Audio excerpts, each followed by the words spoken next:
കൃഷ്ണപുരത്ത് ദേവൂട്ടിയും കുടുംബവും അത്യധികം സന്തോഷത്തിൽ തന്നെയാണ്.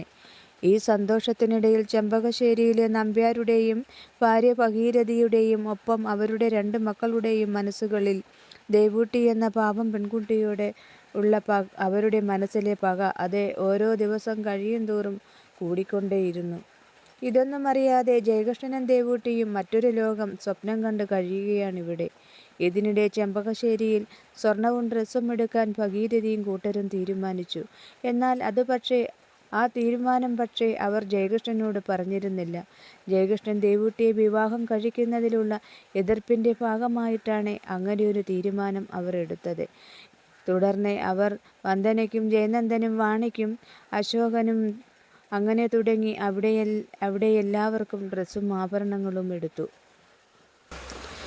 എന്നാൽ ഇവിടെ ഇതറിയുന്ന ജയകൃഷ്ണൻ്റെ മനസ്സിൽ തൻ്റെ ചെറുപ്പം മുതൽക്കേ താൻ ചെയ്യുന്ന എന്തു കാര്യവും തൻ്റെ വീട്ടുകാരുടെ കണ്ണിൽ കൂടി നോക്കിക്കാണുമ്പോൾ തെറ്റുതന്നെയാണ്. അതിൻ്റെ ഒരു റിയാക്ഷനും പണിഷ്മെൻറ്റും തനിക്ക് കിട്ടാറുമുണ്ട്. ആദ്യം അത് തന്നിൽ നല്ല വിഷമമാണ് ഉണ്ടാക്കിയിരുന്നത്. പിന്നീട് അതൊരു ശീലമായി മാറി. അതോടെ താനത് ഒരു വലിയ കാര്യമായി കണ്ടിരുന്നില്ല. അതിനാൽ വലിയ വിഷമവും തോന്നിയിരുന്നില്ല. എന്നാൽ ഇത് എന്തോ അറിയില്ല, എല്ലാവരും കൂടി ഡ്രസ്സും സ്വർണവും എടുക്കാൻ തന്നെ വിളിക്കാതെ തന്നെ ഒറ്റയ്ക്കാക്കി പോയത് അവൻ്റെ മനസ്സിന് നല്ല വിഷമമാണ് ഉണ്ടാക്കിയത്. അത് പക്ഷേ അവൻ അവിടെ ആരോടും പറയുകയോ ചോദിക്കുകയോ അത് പുറത്തു കാട്ടുകയോ ചെയ്തിരുന്നില്ല. ജയകൃഷ്ണൻ്റെ ഈ വിഷമത്തിന് കാരണം തൻ്റെ ജീവിതത്തിലെ ഏറ്റവും പ്രധാനപ്പെട്ട ഒരു നിമിഷത്തിലൂടെയാണ് താൻ കടന്നു പോകുന്നത്. ആ ഒരു നിമിഷത്തിൽ തൻ്റെ വീട്ടുകാരുടെയും സ്നേഹവും കരുതലും കൂടി ഉണ്ടായിരുന്നാൽ അതിൻ്റെ ആ സന്തോഷം അത് ഇരട്ടിയായിരിക്കും എന്നോർത്തതുകൊണ്ടാവാം. എന്നാൽ അത് തനിക്ക് അതിനുള്ള ഭാഗ്യമില്ല എന്ന് ഓർത്തതോടെ എന്തോ അറിയില്ല, ഒരു നിമിഷം മനസ്സൊന്ന് കൈവിട്ടുപോയി. അതോടെ മനസ്സിൻ്റെ ഉള്ളിൽ എവിടെയൊക്കെയോ വല്ലാത്തൊരു തരം നൊമ്പരവും തോന്നി, അത്രമാത്രം.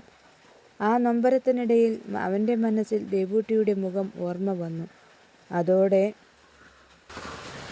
ജയകൃഷ്ണൻ ദേവൂട്ടിയുടെ ഫോട്ടോ കയ്യിലെടുത്തുകൊണ്ട് ആ ഫോട്ടോയിലേക്ക് നോക്കി പറഞ്ഞു, അതെ, ഇവിടെ എല്ലാവരും വലിയ സന്തോഷത്തിലാണ്. ഡ്രസ്സും സ്വർണവുമൊക്കെ എടുത്തു. അത് പക്ഷേ എൻ്റെ ഊമക്കുട്ടിക്കല്ല എന്ന് മാത്രം. നാളെയാണ് എൻ്റെ പെണ്ണിനുള്ള താലിയും മാലയും എടുക്കാൻ ഈ ജയകൃഷ്ണൻ പോകുന്നത്. എനിക്ക് തൻ്റെ ഇഷ്ടങ്ങളൊന്നും തന്നെ കൃത്യമായി അറിയില്ല. അതിനാൽ ഞാൻ എൻ്റെ മനസ്സിൽ തോന്നുന്ന ഒരു അളവിലും ഇഷ്ടത്തിലുമായിരിക്കും ഒക്കെ എടുക്കുന്നത്. അതു കണ്ടിട്ട് എന്നെ കളിയാക്കരുത്, എന്നോട് പിണങ്ങുകയും ചെയ്യരുത്. അത് അഡ്ജസ്റ്റ് ചെയ്ത് ഇട്ടോളണം, ഓക്കെ എന്ന് പറഞ്ഞുകൊണ്ട് ജയകൃഷ്ണൻ ആ ഫോട്ടോ തിരികെ എടുത്തെടുത്തു തന്നെ വെച്ചു.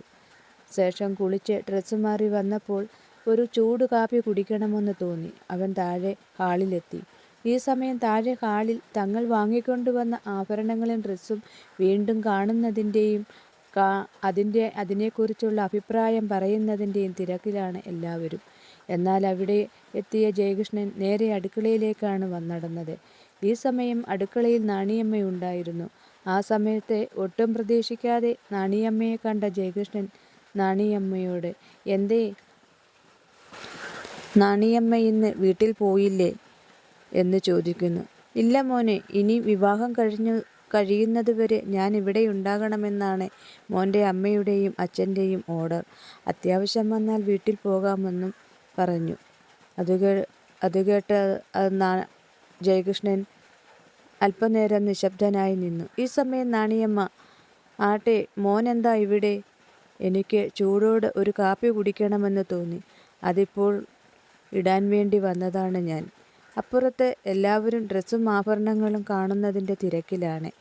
അത് കേട്ട നാണിയമ്മ, എന്നാൽ മോൻ ഹാളിലേക്ക് പൊയ്ക്കോ, കാപ്പി നാണിയമ്മ ഇട്ടുകൊണ്ടുവരാം എന്ന് പറഞ്ഞുകൊണ്ട് നാണിയമ്മ കാപ്പി ഇടാനായി ഗ്യാസ് കത്തിച്ചു. അതോടെ ജയകൃഷ്ണൻ തിരികെ ഹാളിലെത്തി. ഈ സമയം അവിടേക്ക് വരുന്ന ജയകൃഷ്ണനെ കണ്ടതും ഭഗീരഥി നന്ദനോടെ, നന്ദ, നമ്മൾ വാണിക്ക് വാങ്ങിയ ഈ താലിമാല കണ്ടാൽ ഒരു 8.5 പവൻ തോന്നിക്കും അല്ലേ? എന്നാൽ ഇത് വെറും 5.5 പവനേ ഉള്ളൂ. എന്താണേലും വാണിക്ക് ഈ മാല ഇഷ്ടപ്പെടും, തീർച്ച. വിവാഹത്തിൻ്റെ കാര്യം പറയുന്നപ്പോഴെല്ലാം അവൾ എന്നോട് പറയാറുണ്ടായിരുന്നു, അപ്പച്ചി എനിക്ക് ഇടുന്ന താലിമാല കുറഞ്ഞതൊരു 5 പവനെങ്കിലും വേണമെന്ന്. അങ്ങനെ വരുമ്പോൾ ഇത് ഇപ്പോൾ 5.5 പവനുണ്ടല്ലോ.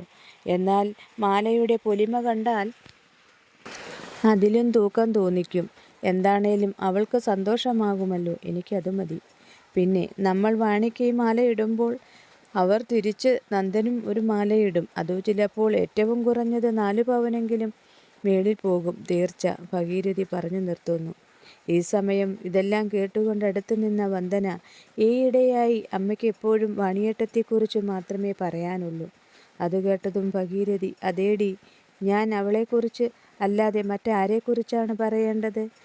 ഈ പറയണ നീ നാളെ അങ്ങ് പോകും. അപ്പോൾ ഇവിടെ എനിക്കൊപ്പം എൻ്റെ വാണിമോൾ മാത്രമേ ഉണ്ടാവുകയുള്ളൂ. അപ്പോൾ ഞാൻ എൻ്റെ വാണിമോളെക്കുറിച്ചല്ലേ പറയേണ്ടതും ഓർക്കേണ്ടതും? അതല്ലാതെ പിന്നെ ആരെയാണ്?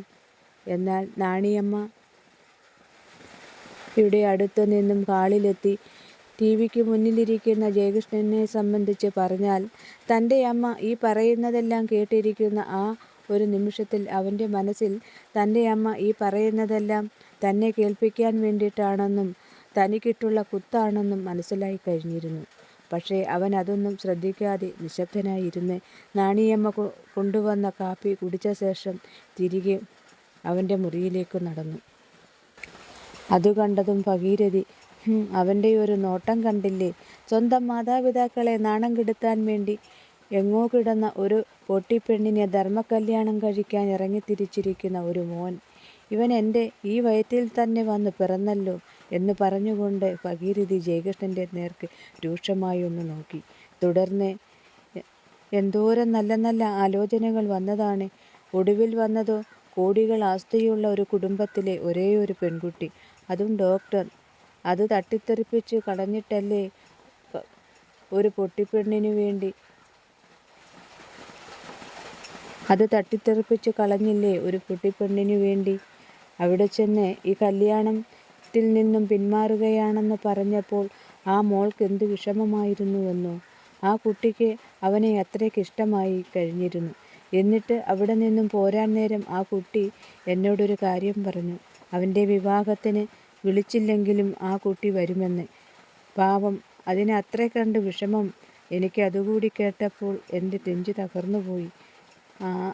ആ എരണം കെട്ടവൾ കാരണമല്ലേ ഇതെല്ലാം നടക്കുന്നത് എന്നോർത്തിട്ട് എനിക്ക് ദേഷ്യം അടക്കാൻ കഴിയുന്നില്ല മോളെ.